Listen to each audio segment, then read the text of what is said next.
What's up, guys? Welcome back to another episode of the Strong Life Podcast. I'm your host and your boy, Zach Evanish. This podcast, the Strong Life Podcast, brought to you by my friends over at Sorinex.com, the leaders in strength training equipment. Been buying equipment from Sorinex since 2003, creeping up on 20 years now. So if you look at any of my YouTube videos, you'll see Sorinex squat rack, Sorinex equipment. I've had Sorinex equipment since my first garage, which started in 2003, which is when the underground strength gym began, and had them in multiple facilities. If you've got questions about any of the equipment or you want me to put you in touch with somebody, hit me up with an email, DM me on Instagram, whatever works for you, and I'll help you out. Also want to thank my friends at Thorne Health, Thorne Supplements, top of the line health supplements. We started using their supplements when we did our fundraiser for Wade's Army in December. And I'd seen my buddy John Wellborn was using them, Derek Woodski, Jeff Nichols, guys that are top of the line sport performance coaches. And they've got a myriad of supplements, from vitamins, which are top shelf vitamins, to creatine, protein powders, great stuff, feeling great, from multivitamins, magnesium, zinc, creatine, protein, great stuff. Check them out at Thorne, THORNE.com. So this episode, I want to get to it. We got a great Q&A. We had a lot of great questions. So this is going to be a longer episode. There's questions on strength training, the business side of strength and conditioning, health, training when you're older. So a myriad of questions. Great. This is a great one. And I love doing Q&A because, to me, when I'm able to serve you guys and give you exactly what you ask for, it's like, boom, I'm meeting you exactly where you want to be. And let's rock the house, guys. If you're here on YouTube, please like, subscribe, and comment. All right.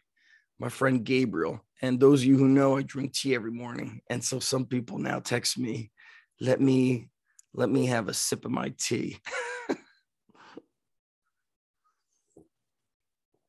That might have to be a t-shirt. Just kidding. We're not doing t-shirts like that. First question from Gabriel. Gabriel's been to every seminar I've done. He's a strength coach. He's a counselor, and he blends strength and conditioning with counseling. It's really impressive. Here we go. Zach, really need some insight. I've got a kid in my group that is obese. He can barely do anything that the rest of the group does.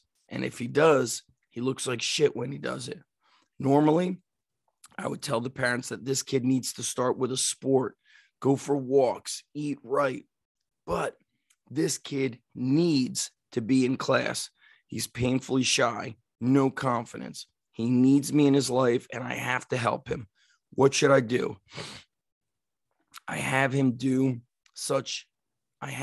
heavily scaled movements, which means just regressing it to the simplest form, or something totally different from the group. Or should I do something else? Thanks for always looking out and helping us. And so I told him, years ago, I trained an 8th grader who was over 300 pounds. He was like 310, 312, 315. And I remember I had to say to the dad, listen, I'm training your son not for football. I'm training him for health. He can't do anything. He couldn't squat. He couldn't, barely do anything. And so I said, I'm only training him if you sign him up for a year. I'm not training him for 3 months or just the off season of football, because he started training. I feel like it was the fall. It was the beginning of not the fall. It was like a little bit before football. Like we had 3 months. So like the late spring. And because he was so heavy, I put together an organized, I don't want to say diet, but nutrition guidelines. I looked at what he was eating, skipping breakfast, eating school lunch, dinner every night was pasta. And the dad was very supportive. And the father was not a big guy. That was the other strange thing. And so, Gabriel, you being a licensed counselor, I felt like there was something probably going on with him emotionally, where he was eating so much to escape something. And so that was a concern for me.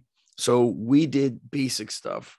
We did carry, we did sled drags, we did walking around the gym next door, like speed walking, and we did exercises that moved his body, but didn't require, kind of that agile movement. So for example, a big guy like that is not doing lunges. He had to do squats to a high box, body weight. He had to do high repetition exercises. So like standing, one-arm military presses, curls, medicine ball throwing, just high repetition stuff. And in the beginning, I remember I felt like we were going to get nowhere. It was going to take so long. And this happened a while ago because he came with a kid who we lost. And so it was, man, it could have been 10 years ago, 11 years ago. But I remember he was getting better. He was getting more fit. His body was able to move. He started getting a greater range of motion. And I think what's important is somebody like you, you're such a pleasure to be around. That's what kids need. They need to be around somebody who can make them laugh, who can make them smile, who get them excited to show up and train. But I do recall, like, eventually he stopped showing up. The dad stopped bringing him. And now I'm having a memory. I'm going to share this memory. He messaged me on Facebook some years ago, maybe 2 years ago, and he had lost over 100 pounds. He lost a ton of weight. And I wish I could remember. See, when he messaged me, this is what's interesting. He messaged me and he mentions his name, how he used to train with me. So I'm looking at his photos and I just don't recognize him. Then I start realizing, oh my God, this was him. And I can't remember his name. We called him the L train or something like that. And so he said, I just started eating better, walking every day. And so what's interesting is I had this conversation with an athlete yesterday is sometimes you guys don't grasp what we're trying to coach you with in this time of your life. And then sometimes it clicks down the road when you're a younger adult. Sometimes it clicks now at these younger years. So what I always say is, as a coach, is like, if you're doing your best, then you can't lose, right? Even though I'm pretty hard on myself when a kid doesn't achieve something, I look at myself, to blame. But back to the training. I know you don't train in a larger area, so get a light medicine ball, 4 pounds, maybe 6 pounds, and just get them doing high repetition throwing. 10 to each side, 10 overhead, 10 chest pass. He might have to do 5, 5, 5. Rest a little bit. 5 sets of that. Definitely got to do farmer walks with kettlebells. Sumo deadlift with a kettlebell. Standing or seated dumbbell press or dumbbell curl to press. Maybe some battle ropes. I don't know if you have a treadmill, but some steady walking, like he goes on the treadmill for 5 minutes, then he goes through some training, goes back to the treadmill for 5 minutes, goes through some training, and you just kind of intersperse it. The other thing is building muscle, as we know, is really the key to shedding body fat, not just being in a calorie deficit. So especially in these younger kids, I'm not looking to, are you in a calorie deficit? Let's change the quality of food before we're changing quantity. Let's build some muscle. So somebody like this might, be better suited to do an incline dumbbell bench than a flat dumbbell bench. They won't be able to get up, lay back, 10-pound dumbbells, slow and controlled.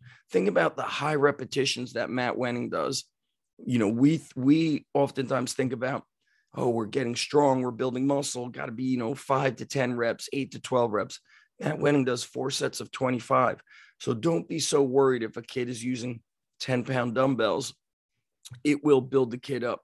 And then with somebody heavy like this, nothing's going to be a quick, we're not going to have overnight success. We're going to have a pound a week, something like that. If it's 2 pounds a month, That's 24 pounds in a year. Okay. It adds up. So ironically, I'm sharing that story and he messaged me, and it was cool to see that he was able to take control. Very cool. Okay. Next question. Let me grab a little sip of my tea, kids. AP prep. Talking about tempo training here.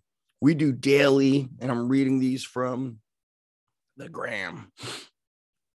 We do daily 4-1-1 tempo reps for main lifts during the warm-ups, which means go down with a 4 count, hold for 1, up for 1 during warm-ups and in programming for beginners and older adults. Lighter load, more time under tension. Your thoughts on tempos? They're excellent. They're excellent for building muscle. I learned this in bodybuilding, seeing the bigger guys moving stuff slow and controlled, but also seeing them do explosive exercises. When I grew up in Diamond Gym, I saw guys doing rack pulls, deadlifts, RDLs, squatting, incline benching. Sometimes you see them moving slow. Sometimes I would see them moving fast. Look at Mike O'Hearn, a lot of slow tempo work. And whether he's natty or not, I think to myself, well, he's incline benching over 4 plates in his 50s. He's never had an injury. Certainly that tempo and controlled exercise is helping him build his tendons and ligaments. And same thing in sports is we're not just focused on building muscle, but in sport, doing these slow eccentrics, holding isometric positions actually improves the agility of a field athlete. Because what do they need to do when they change directions? Slow down, lower level, possibly stop, then change direction. And so tempo is great. The thing is, though, I feel the body will adapt. So if it's always 4 count down, 1 count pause, 1 count up, your body will adapt to it. Beginners don't need as much variety. Adults maybe would go into a rhythmic tempo.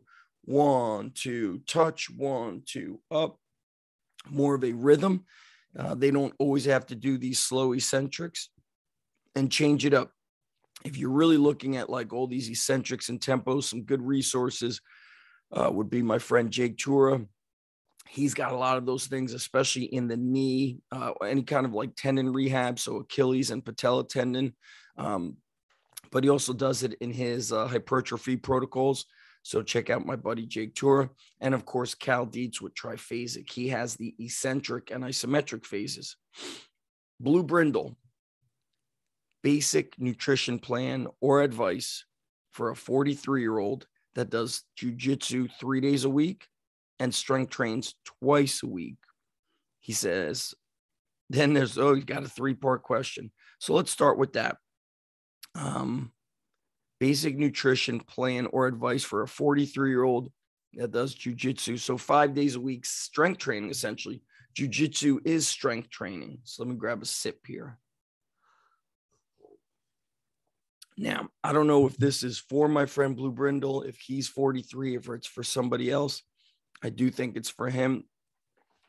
Number one, if you're going to be doing jujitsu, I think you got to have some carbs. We're in a big world now where, carbs are the enemy, keto this, don't have carbs that. There's different schools of thought. I'm not the best nutrition expert here, but I feel like when you get back to like a normal basic eating pattern, it gives you sustainability, which to me is the most important thing. So I think, higher protein, moderate carb, moderate fat would be solid for somebody who's training like this. That being said, what does the sleep look like? What does the strength training look like? What is the frequency? And how do you feel? If you're not feeling good, then we need to change one thing and test it out. And what's interesting is I was listening to a podcast called Chasing Edges. I'm really enjoying that podcast with Brian Peters.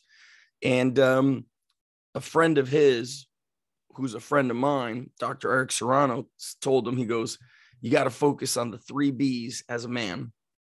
And he said, before you get all worked up over your blood work, this and that, he goes, 3 B's. What is, do you have a morning boner, morning erection? Okay. That's number one, or at night. Number two, brain fog. I've got brain fog, and that's been a bit concern for me. Like I'm forgetting things, maybe because I've done so much in training. Sometimes I forget stories or kids that I trained 10, 20 years ago. Usually I don't remember the kids, to be honest, that stood out. That really did something great, you know? And bowel movements. Do you have normal bowel movements? So those three things are crucial. So how do you feel with your eating? For me, it's like, I think as we get older, I say this all the time, my family, like sometimes I'll eat snack stuff. That shit destroys, I think, energy levels and just your, how do you say, like your consistency of results, because you're sneaking in processed shit. So I think have a good breakfast, a lunch, some sort of afternoon snack or small meal. Then you have a dinner. And if you're trying to lean out after dinner, shut it down. One of the guys I trained, black belt in jiu-jitsu, once he had his daughter, like we don't see him anymore. He trains at home, but I love this guy. Shout out to my buddy Matt. You know who you are. He was doing nutrition with our buddy, the late great Guru, and Guru told him after dinner, 6:30 p.m., no more eating. You shut it down, and that helped him lose weight. And from what I understand, you don't want to be having some heavy meals at night before you go to bed when you're trying to sleep and your body has to digest. Although people's schedules sometimes are kind of crazy. Like if I'm coming home from the underground strength gym, I don't get home till 7:30. So I'm not eating dinner till 8:00 on those days. All right. His next question is, if you could have 3 pieces of gym equipment other than a barbell, what would they be? I would go with a kettlebell over the center mass bell or the fat bell. I love them, but I would go with a kettlebell. I would get some sort of a body weight piece of equipment. And so, this is a tricky one here. I'm possibly considering the rings, or what we've been using a lot is the roller, the glute ham roller, but we also use it for hand walking, which is brutal. I mean, that shit gets you strong and tests your abs and your upper body like no tomorrow. Third one is a sled. And then, man, I'm going to sneak in a fourth one, a heavy medicine ball. For me, probably go with an 80-pounder. Younger Zach Evanesh, 100-pounder.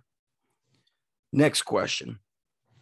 I have heard and seen it in practice that loaded carries benefit wrestlers and grapplers. Is there 1 or 2 versions of the loaded carry that you recommend over others, especially in season? That's from Lightfoot JD. I love them all. So if I were you, I would get the Encyclopedia of Underground Strength. I would become a member of the Underground Strength Academy. Go to undergroundstrengthcoach.com. And good luck finding my book, The Encyclopedia of Underground Strength. You see all these different carrying variations. I love the offset carries. I love farmer walks, but overdoing farmer walks with shitty shoulder position. I go crazy on athletes. Every day we warm up with a suitcase or a rack carry. Every day I tell them, suitcase carry, shoulders level, body in neutral, kettlebell held an inch away from the body. And then you have a million kids carrying a 70-pound kettlebell slouch looking like shit. You would think like these kids just smoke crack or something. They can't listen. Smoking crack maybe would be a listener. Maybe too much smoking pot, non-listener. I don't know. My favorite is the one that's like usually you haven't done for a bit. The keg carry gives you that isometric position, elbows back. I love doing the Zercher carry with the heavy sandbag or sandball. We've got a kid at our gym. He always kind of rigs things up. You always got the one crazy guy in the gym.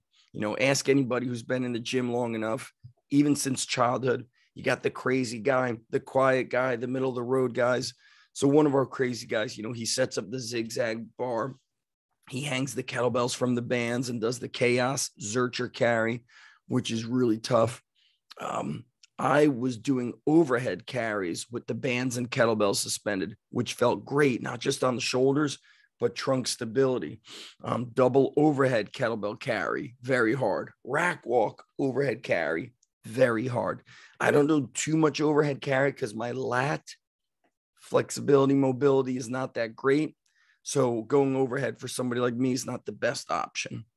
So I want you to dig into the research. Undergroundstrengthcoach.com. All right. Next question. Evo Strength. Currently running our business out of a garage. Listening to your podcast, you had a similar start. When did you realize it was time to take that next step and start renting a location? So Evo Strength is probably a new follower. I share this story many times. This is what I recommend. If you are in the strength coach business, strength and conditioning business, you go to Zach Evnesh, you type in business. The other thing is get my program, Operation Thunder. And I have another one. It's a collection of interviews called the Ultimate Gym Business Audio Series. If you're a strength coach, you got to invest in your business. Now I'm going to answer the question. So there's a couple things here. Number one, I started my garage. My garage was legit. 2-car garage, diamond plate, on the bottom, mirrors, old photos of Arnold Schwarzenegger and Dave Draper autographed photos, commercial gym equipment from Sorinex and Elite FTS and Westside Barbell. I had a reverse hyper in there, kegs, sandbags, kettlebells back when nobody was making kettlebells except for Dragon Door. Anybody else who tried to make kettlebells was making shit kettlebells. It was a professional yet rugged studio. I started really having this itch. Like whenever I had like a lunch or a prep, I'm driving around town, looking at warehouses, looking at places to rent. People were making me crazy offers back then. One guy offered me, now it's a shit area, but it was much nicer. This is insane. Wait till you hear this offer that I turned down. I had no clue.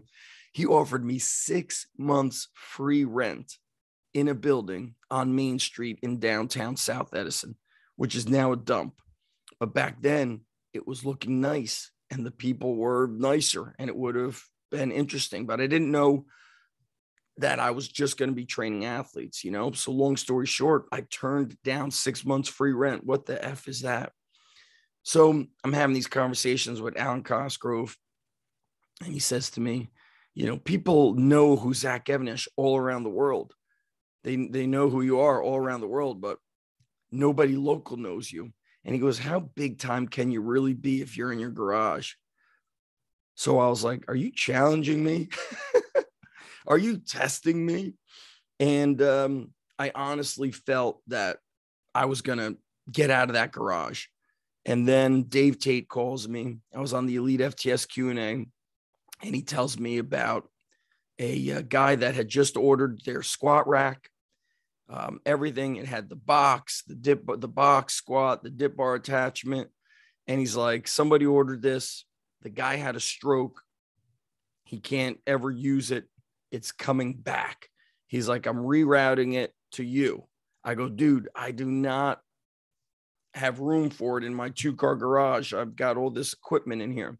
He's like, I don't give a shit. Every time I talk to you, you talk about owning a gym. Put it in your dad's garage. He goes, I guarantee you in 6 months, you're going to have your own gym.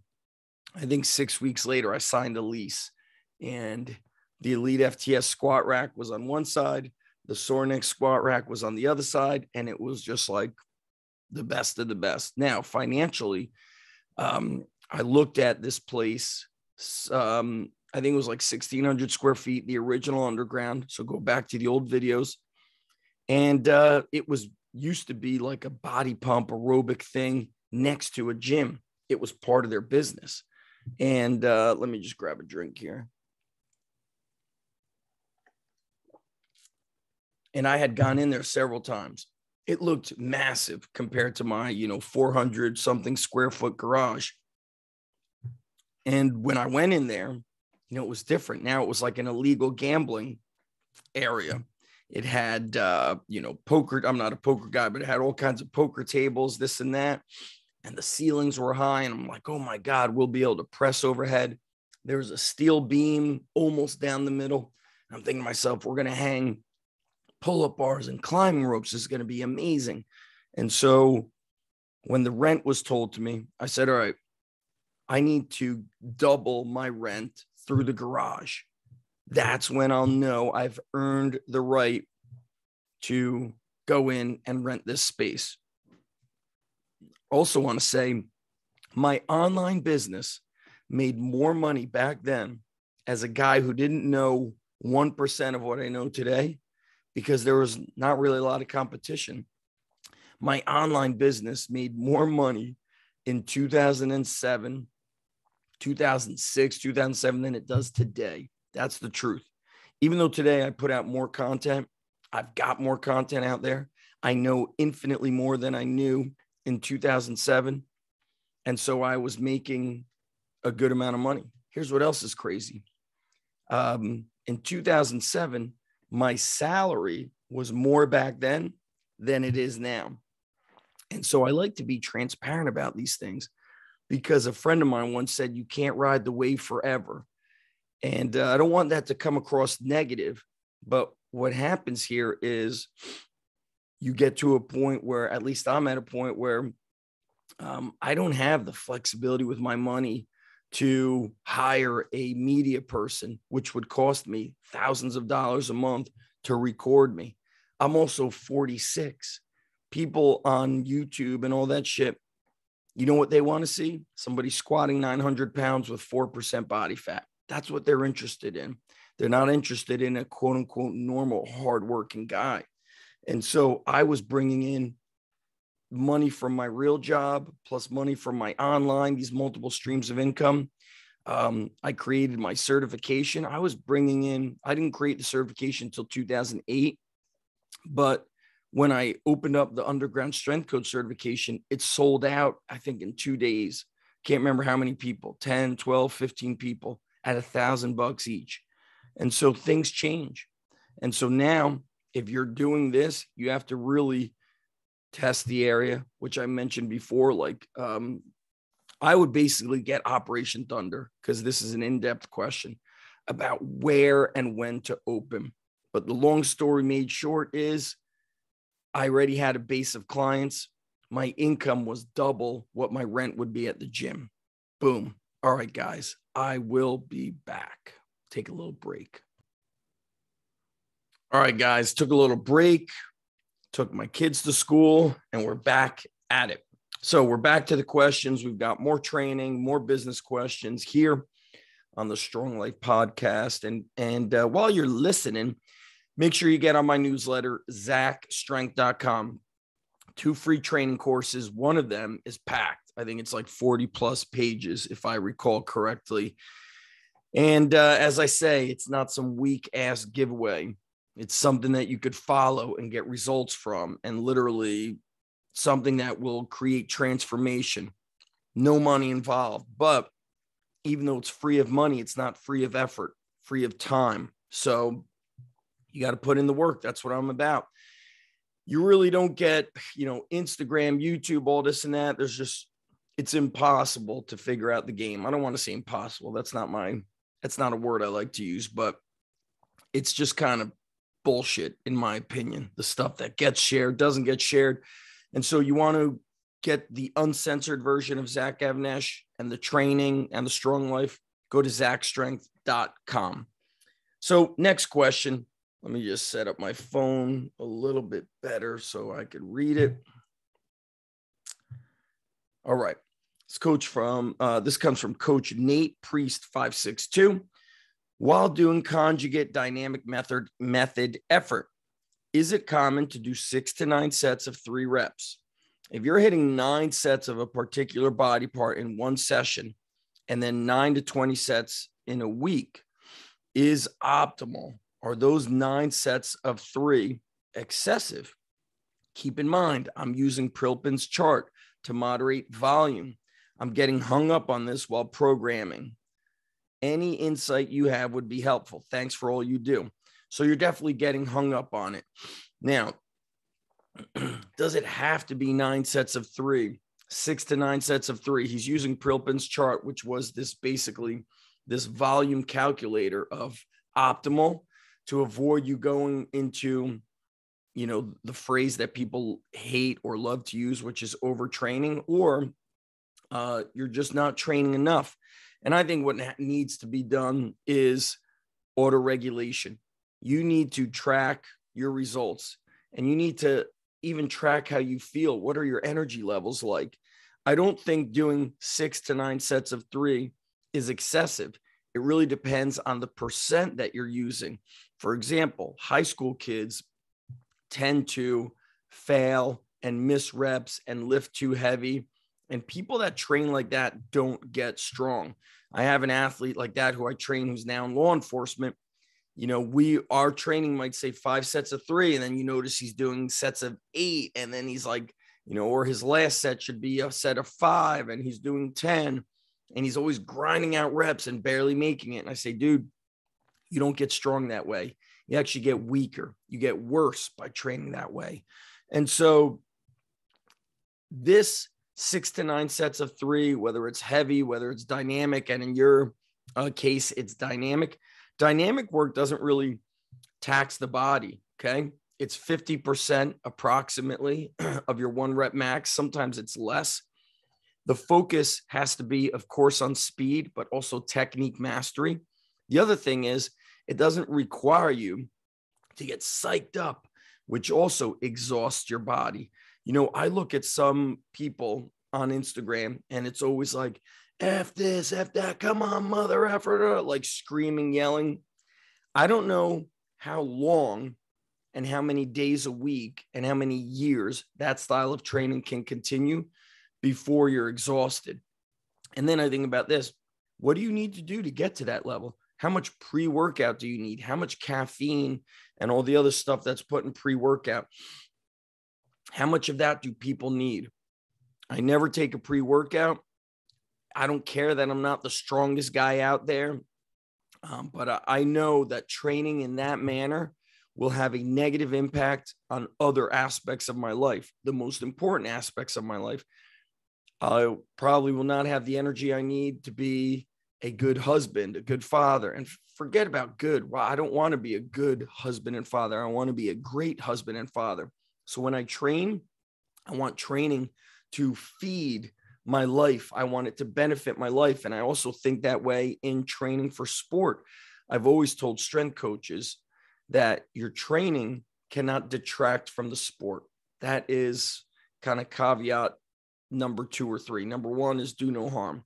And your training should not take away from sport or life or career. So for my law enforcement friends and first responders, does your training leave you exhausted where it interferes and negates your efficacy of the job? And that's where we want to be careful of. So I'm going to give you an example. When I was boosting up my bench press, I didn't do a dynamic day and a max effort day.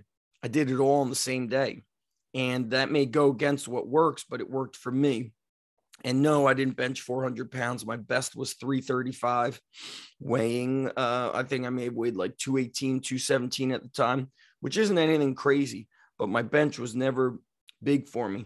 But anyway, what I did was I would work up to a heavy 5 or a heavy triple, maybe a heavy double. If I ever did a single, it was not a true max.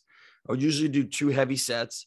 Then I would drop down 50% and do a 5x2 or a 3x3 or a 5x3 or a 6x3 speed. Okay. So after the heavy weight, I would drop down and do my speed work. Then after the speed, so I went max effort, speed, and then using the same speed weight, I would do 2 sets, maybe 3 sets of 10 to 15 reps. So I did the repetition method, sometimes 15 plus reps, different grip, wide, medium, close, all close grip. I would change the grip. So my max effort was never wide. I'm not a fan of that for shoulder health. My speed work was never wide. It would be medium or close. My reps, or actually my speed and reps, I was allowing myself to go a little bit wide. My wide is not what you would see most powerlifters do. And so I did it all in one shot. and it worked solid for me, but nothing works forever. So think of those things I just kind of rattled off and see how that works for you. Okay, we've got a lot of business questions. Let me see if I could jump to a training question, and then I'll close out with business. A little bit of tea, kids. All right, Hobbit Squatch. I just became a new dad. Congratulations. You know what I say to, guys and ladies becoming new parents? I say the best times ever are ahead, because everybody else is like, oh God, you'll lose sleep. You'll do this. Who cares? It's the best times ever. My daughter's 15. My son is 13. They're huge. You know, those days I miss rocking them in the glider chair, singing songs to them, reading books, holding them. At the same time, they were so tiny, I'd scoop them out of the car, walk them inside, carry them to their bed. I mean, I miss those days of them being so small. It goes so fast, guys. It's heartbreaking. I'm not going to cry. I'm not going to do it. All right. Hobbit Squatch. Just became a new dad. I have 2 to 3 days a week I can train for an hour plus 1 hour of BJJ. The rest, I'm lucky if I get 30 minutes. How would you recommend training for maintaining the level of fitness needed to perform my duties as a SWAT officer? I love what you do for us blue collar lifters. Love it. Now, if it depends where you live, some SWAT officers, they're in a patrol car by day and they get to do like 1 day of SWAT training a month because of budgets. That being said, you don't need an hour to train for the training and strength and conditioning aspect. Jiu-jitsu, probably an hour. Your training can be 30 minutes.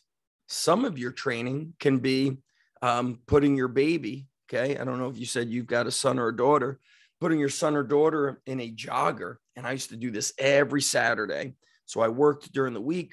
Saturday mornings, my daughter would go in the jogger, wrap her all up, hit a run.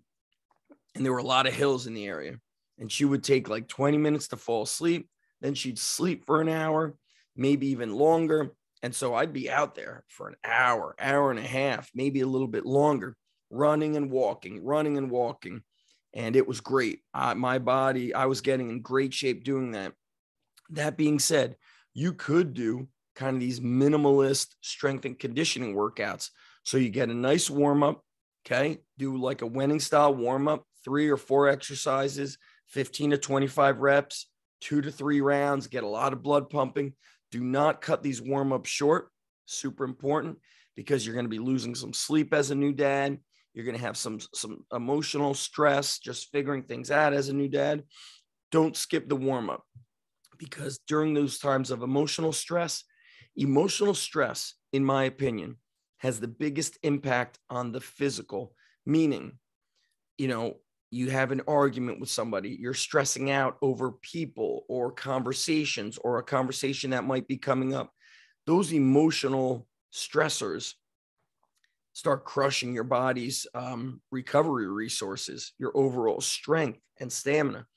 So don't go nuts. I also want to say, don't be trying to max out or do crazy shit during this time. You could do solid sets of 5, triples, and so on and so forth. But this is what I did yesterday, and this was not a long workout. I did 3 sets of leg extensions and leg curls for a warm-up, back and forth. I also did knees over toes, split squats, body weight, 5 to 8 reps each leg. Leg extension, leg curl, leg extension, higher reps, 10, 15 reps, leg curl, somewhere around 10 reps. Then I did my front squats, and I snuck in some body weight knees over toes with that. I think I did 6 or 7 sets of front squats, change the weight, rest 30 to 45 seconds, go again.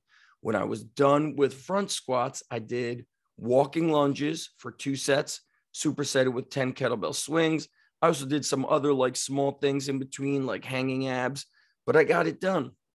If you're training twice a week, I would either do a lower day and an upper day, or 2 full body days. Maybe one day is more strength focused. The other day could be more of a circuit, higher rep work. But if you're doing jiu-jitsu, that is your circuit training. So let's say you're going to go 2 full body workouts.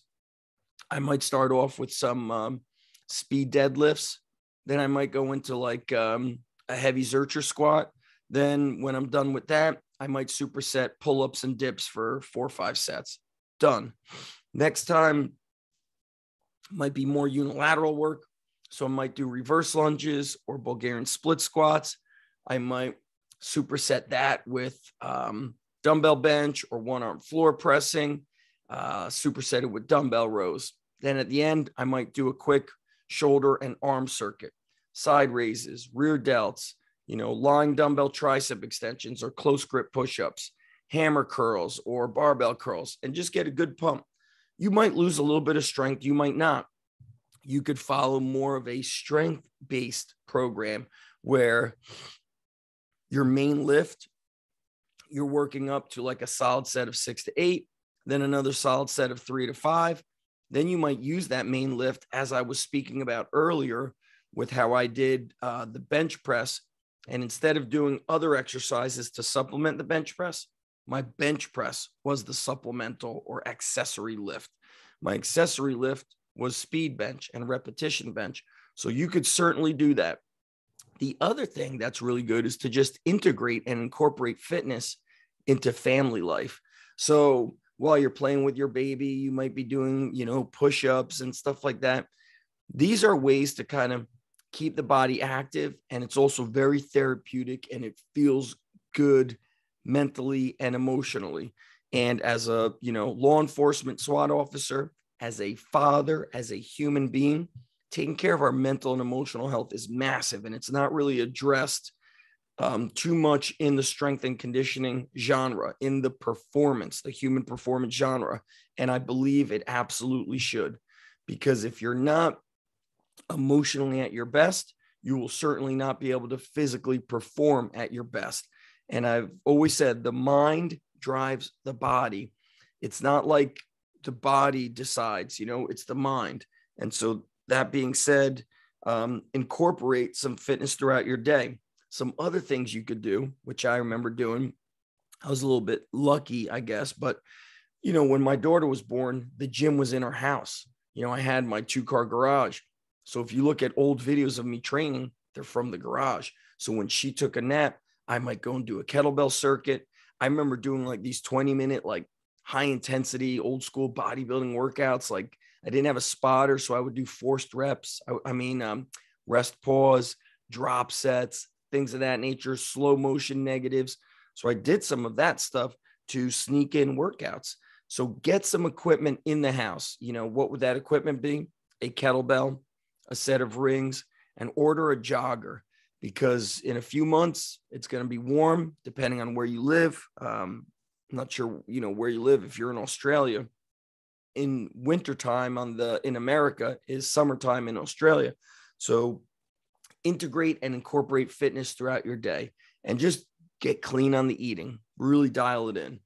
All right. Great question, Hobbit Squatch. And again, congratulations. Best times ever. Okay. Question from Bayan Warrior, who does Filipino martial arts, jiu-jitsu out of his home gym. He's got a business at home.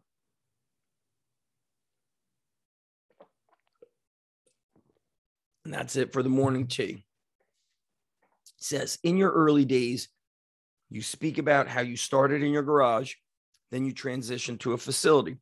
I want to create a base of students to eventually have the financial means and the numbers needed to open up my own facility.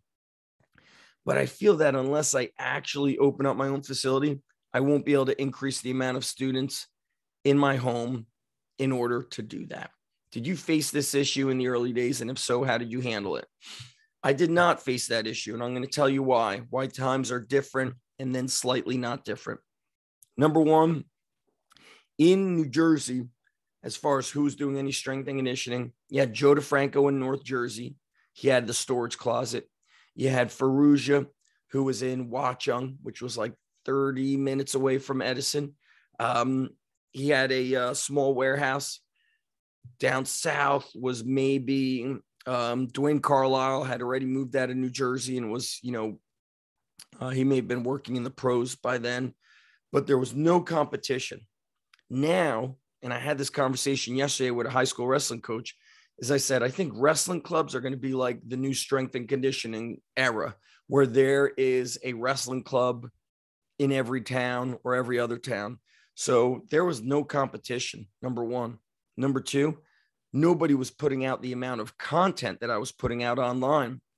And so when people saw it on YouTube, and I'm going to tell you how like shocked people were.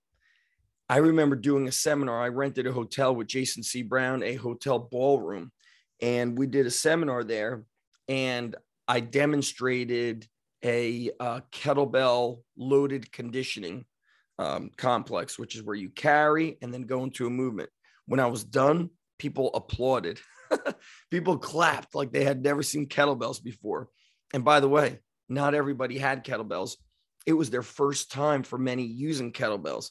So when I started this in 2003, it was just a foreign thing for people. That's why we had so many people willing to travel. They couldn't go anywhere else. That being said, and not to sound arrogant or rude to other coaches, I'm still not impressed with what I see with a lot of coaches.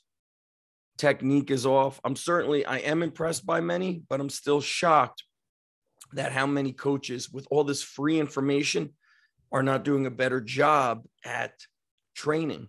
So do we still get kids from far away? Not too far away. I'm trying to think what the furthest kid is right now, maybe like 35 minutes. Whereas back in the day, an hour drive was quite normal. Even when I opened my first location in Edison, we had a good amount of kids traveling an hour away. But then I started seeing some of the changes, meaning I remember we were training some wrestlers and a kid's dad purchased equipment and put it in the basement. Nothing crazy, like a shitty squat rack he had from Sears or something, a trap bar. He started getting things, right? The stuff. And one of the kids that we trained started training with that dad. And it's like, that dad doesn't know shit about training. But you know what the parents saw? Closer to home, convenient, and less price. And that's what people are willing to change on. I'm going to give you an example. How I think, but it's not normal. Training at the Underground Strength Gym is $195 a month if you sign up for the year, $295 if you sign up for 3 months. I invest way more than that in my kids' sporting trainings, way more. You know how many parents ask me if there's like a different option for $195 or they need to stop, and to each their own. But I never look at a $200 investment in my child and try to wonder if I could save $50. Instead, and it's the entrepreneurial mindset, I create more value and products and services, and I make more money instead of wondering how to save $50. And I'm sure some people might be offended by that, but I just don't relate to that kind of thinking at all. So to your question, I think if you want to build something in your garage or at home, you got to be great at it. You've got to be great where people don't care if it's in your home or in a garage. That being said, perception is reality. How do they perceive you? What information of yours have they come across? What videos, what articles, what interviews have you done with local media? Do they see you having photos with somebody who's very successful? You've trained somebody who's very successful in a certain sport. So for me, when people would see me with all of these athletes who are highly accomplished athletes, those athletes were like celebrities in that sport. Okay. And so I don't think that suddenly getting a physical space changes everything. And my friend here has purchased Operation Thunder. I would go and re-listen to it and take notes over it again. I have often said, be careful of where you open up. Is it already a crowded space? Are those people in that area willing to invest in the service that you're offering? And so I always say, like, I opened up here in Manasquan thinking I was going to train every local kid. Now we have a good amount of local kids, but we still have the majority of our athletes are not from Manasquan. And the kids in this town could ride their bike to the gym. Let's say right now we have 70 athletes training. I think 10 of them live in this town or the neighboring town where they could get a bike or a 5-minute car ride. The majority are not from these little towns that surround Manasquan. And so it goes to show you, I made a mistake thinking, oh, support local, shop local. No. People say they do that shit, but when it comes down to it, they have what's called proximity bias. My friend John Wellborn mentioned this. They'd be like, Zach Evanish, training people in this town and lives in town. There's no way that guy could be great. No way. Let's go to the other place. And that stuff happens often. So those things I cannot relate to. I could only relate to who is great, who's a great coach. That's where I want to go. And I don't care about what it costs when it comes to my kids. I don't. Now that my kids are of this age, and those investments in their sports are happening, I invest less in myself. So when I have an opportunity, maybe for like a coaching program, I don't always do it because number one priority to me is my kids. Although, in full transparency, I have a business coach and it's $500 per call. $500 per call. Okay. Most people wouldn't do that broken down into 12 months, but I understand the power of investing because I trust myself in taking action. But back to your question and the training of, he does Filipino martial arts. I don't know if Filipino martial arts is enough to pull people in. If I look at these karate dojos and things like that, what do they sell? Do they sell karate? No, they sell self-confidence, anti-bullying, discipline, self-respect. They're selling mentorship. That's what they're offering for kids. And that's what you have to understand is we're not selling getting stronger, faster, tougher. Okay. My tagline is building champions in sports and life, because that's what I push for. Taking those lessons from the underground strength gym and applying them to life. Next question. Last question. I think it is the last one. A business question. Crap ton of business questions here. And also, Aaron has purchased Operation Thunder. This is from Aaron Ghost, who I believe is in Canada. And I know it's tough up there with the COVID restrictions still going on. Does not look too good. Let me just charge up my computer here, guys. Give me a second. There we go. I keep it real. I don't need no highly perfect, polished, yada, yada stuff. Charge it up, baby. Aaron asks, hey, Zach, I recently listened to your podcast with Travis Mash on your website. That's an old one. And he says, I used the search bar and typed in partnerships. So I haven't done a podcast with Travis in years. I mean, I think him and I were doing seminars and certifications together when I was at Lehigh. I don't think it was going on when I was at Rutgers. So we're talking like 2015, 2016. You guys talked about partnerships with other facilities, such as being inside a wrestling club, being inside a baseball facility. I was wondering, could you expand more on your partnerships with baseball and wrestling facilities in the past? And yes, I'm about to drop some truth bombs here, guys. More specifically, how does one not get taken advantage of when partnering with another facility? And how do you negotiate deals where you have less overhead each month? The reason why I ask is there's a baseball facility that reached out to me and asked me to bring my strength and conditioning company into their facility. Right now, me and the facility are just talking, but nothing has been set in stone. I've been trying to gain more information by listening to your past podcasts, as I know you mentioned you've had this experience in the past. If you have any articles or other podcasts that I missed, please let me know. I'm not sure how many I've spoken about with partnerships, but let's get into some of these business partnerships. I'm going to go to the baseball facility I was in. At the time, I had Manasquan and Edison. I had my Wodify software set up, which I love. I think it's the best software out there, Wodify. And we were crushing it really, really well. Coaches were at both locations. And sorry, guys, a little runny nose here. And I thought it was going great. It was going great. So I was turning down opportunities that were coming my way. This baseball coach, baseball facility owner reached out to me. They had a little area set up, like 1,000 square feet, maybe 1,100 square feet, with turf, with a squat rack. And they had a guy in there. It didn't work out. Do you want to go in there?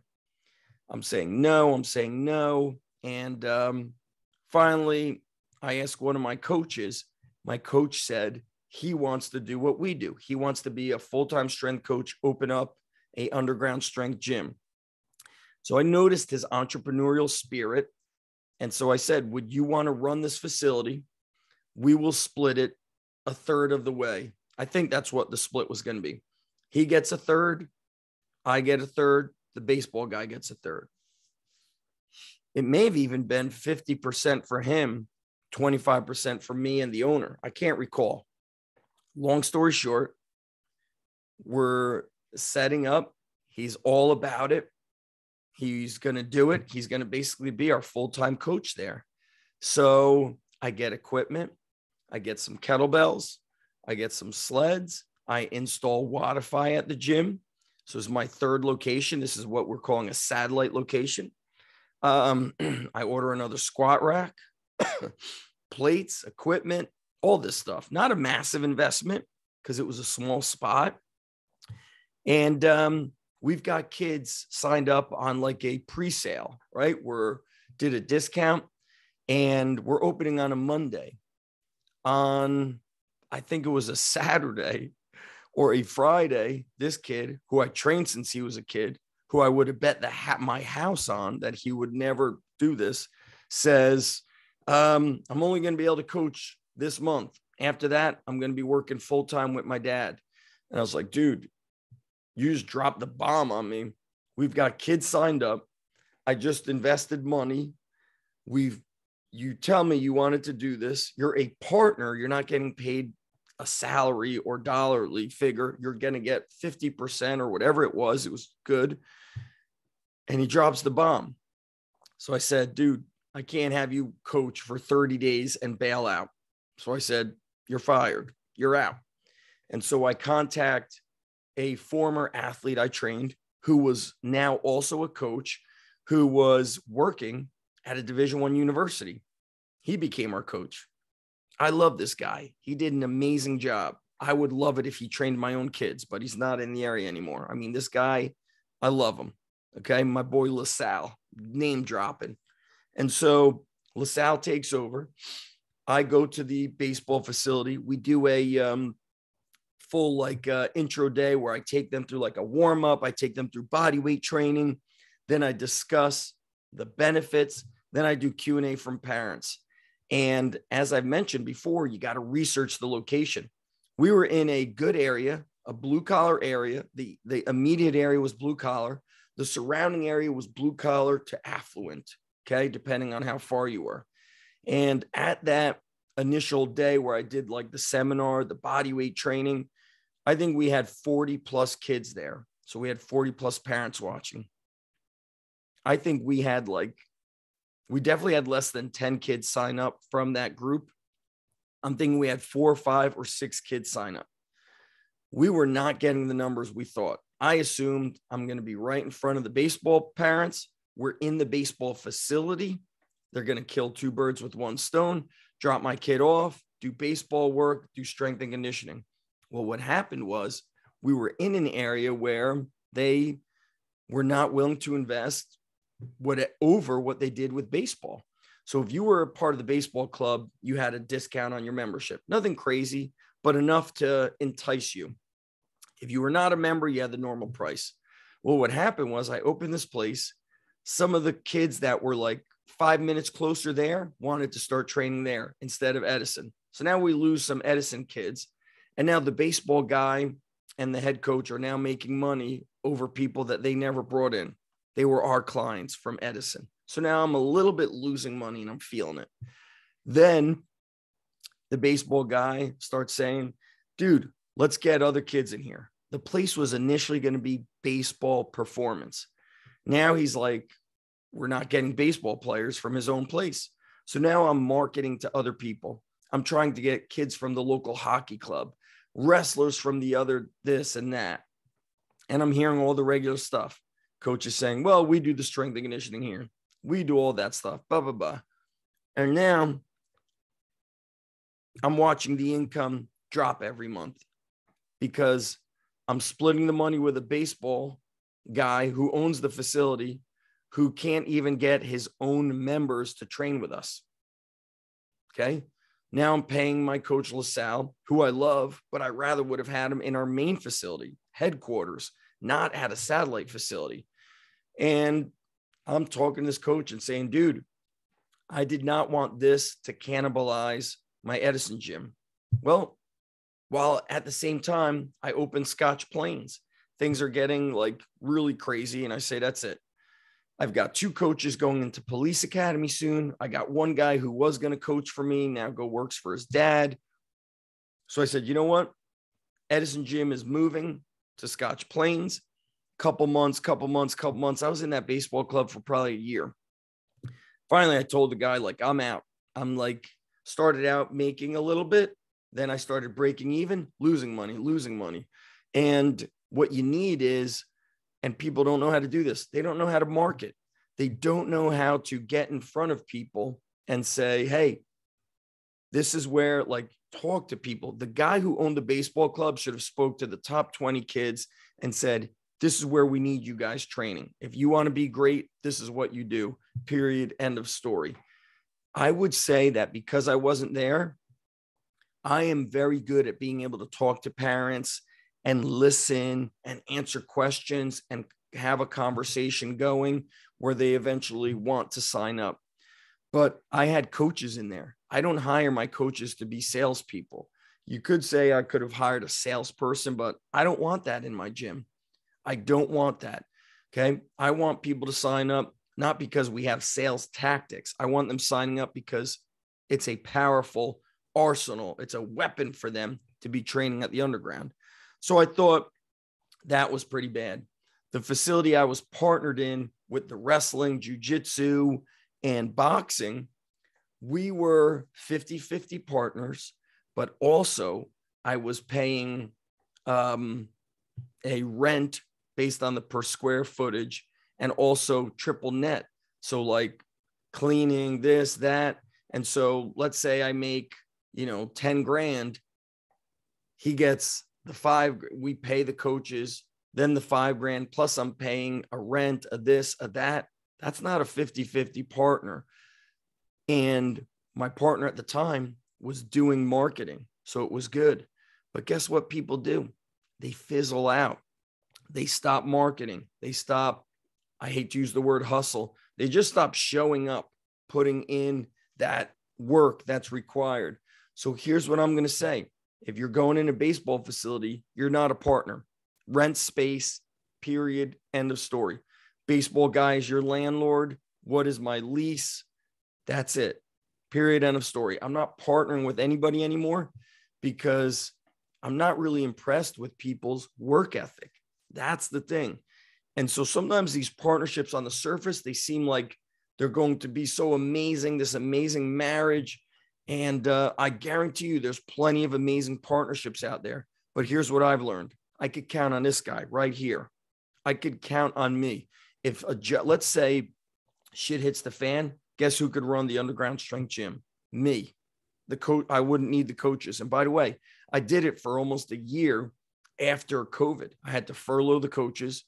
I ran every group Monday through Saturday in the summertime, morning, afternoon, and evening. But guess what? I've been there, done that. I did that when I was training people out of the garage. And I was doing it, working then full-time at the high school, coaching athletes, 100+ athletes a day. I would train like 6 groups, 30-minute blocks. It was crazy after COVID at the high school.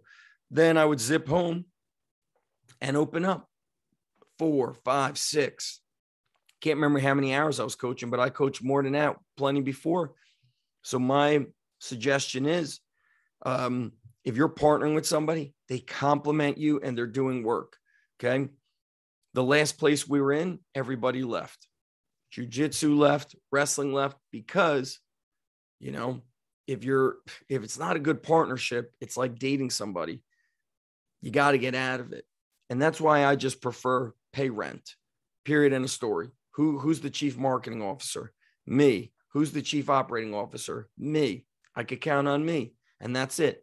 That's why I believe in the low hassle, high profit approach. And I am talking about money. There's nothing wrong with making money, but I don't want hassle and headaches that could be squashed, that are unnecessary, if I just handle it myself. And so that's what I suggest. If you're in a building, what's the lease? Give me the lease, and what's the option to renew this lease? And also with all this COVID stuff, and I think you're in Canada. What happens if there's a shutdown again? What happens if there's like any kind of legal issue? And that being said, if you are in a partnership, you go to a attorney who handles these kind of business partnerships and looks over the agreement, the contract, to make sure that you could exit that agreement / partnership with no punishment, whether it's, legal punishment, financial punishment. Okay. So I work with somebody, she's based out of New Jersey, New York, and Pennsylvania. If you need her information, this wouldn't work for you being in Canada, but if you're in the tri-state area, feel free to email me. I will share her contact information. So that's it, guys. A lot of business questions, which is interesting. Aaron, who asked the business question, he's purchased Operation Thunder. Bayani Warrior, he's purchased Operation Thunder. Evo Strength, I don't believe you've purchased Operation Thunder. Get on it, guys. If you are a warehouse gym owner, a strength coach, get Operation Thunder. Okay. The link is always in my YouTube stuff, whatever, the YouTube information. It's always in my Instagram link tree. And you could go to zachevanish.com/business. That's my business newsletter for strength coaches.